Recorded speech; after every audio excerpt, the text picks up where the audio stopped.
Hi friends, আমি বিপ্লব আর আপনারা দেখছেন আমার ইউটিউব চ্যানেল বার্ডস বিপ্লব। তো যদি এই ভিডিওটি ভালো লাগে আপনারা অবশ্যই সাবস্ক্রাইব, শেয়ার এবং লাইক করবেন। ভালো না লাগলে ডিসলাইকও করতে পারেন। কমেন্টস বক্সে কিছু না কিছু লিখে জানাবেন যে ভিডিওটি কেমন হলো। তো এখন যে বিষয় নিয়ে আমি আজকে বলবো সেটি হলো পাখি পোষা। যদি আপনারা প্রথম পাখি পোষেন তো আমার মনে হয় আপনারা ফিঞ্চ এবং বদ্রি পাখি যে কোনো একটা পুষতে পারেন। ফিঞ্চ এবং বদ্রি পাখির মধ্যে দুটোই কম খায়, তার মধ্যে ফিঞ্চ খুব কম খায়। বাচ্চা দুজনই প্রায় সমান তোলে, তবে ফিঞ্চের চাইতে বদ্রি পাখি দেখতে সুন্দর এবং তার প্রচুর রকমের কালার হয়।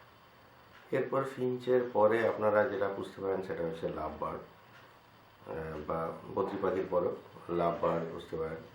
লাভ বার্ড পোষা হয়ে গেলে ককটেল বুঝতে পারেন, ককটেল, জাভা এগুলো বুঝতে পারেন। এগুলো মোটামুটি সমান দাম।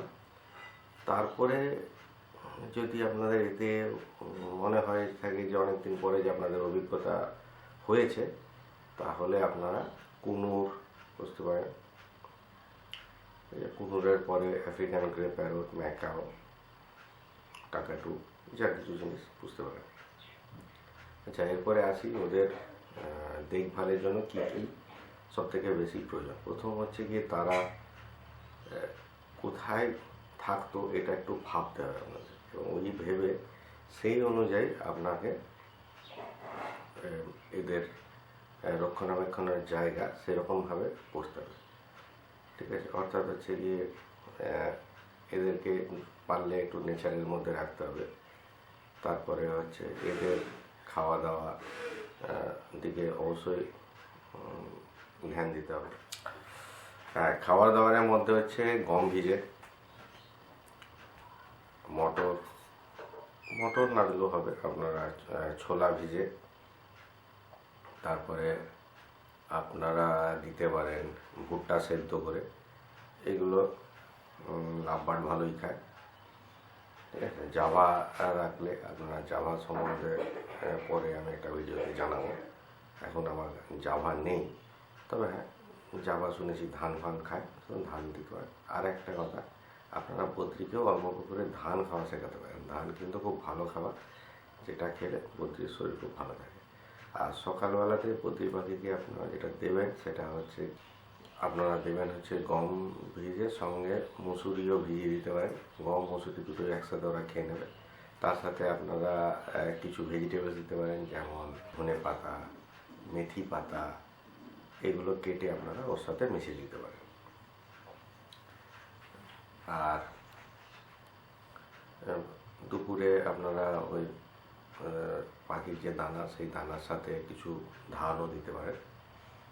তো চলুন এখন দেখা যায় যে আমার পাখিগুলি যেখানে আছে আমি কিরম খাবার দিচ্ছি।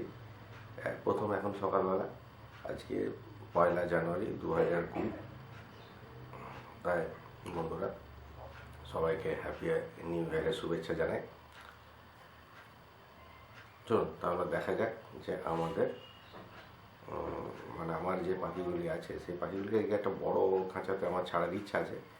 তো দেখা যাক এখন প্রথম সকালবেলাতে আমি ওদেরকে ওই গম ভিজে ওদের এই খাবারগুলো দেবো। পরে দুপুরের দিকে ওদেরকে ওই বড় ঘরে স্থানান্তরিত করবো।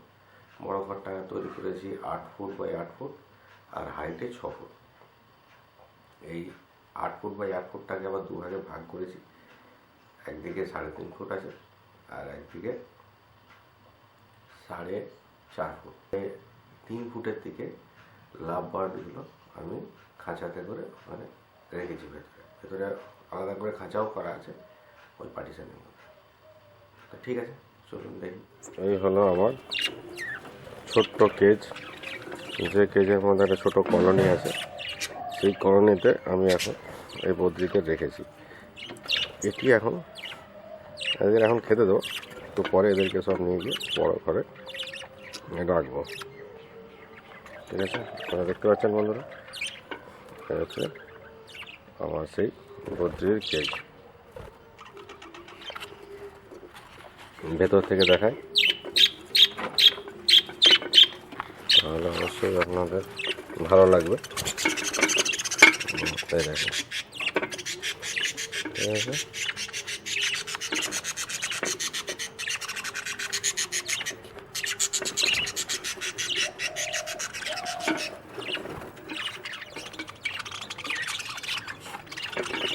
এবার দেখুন,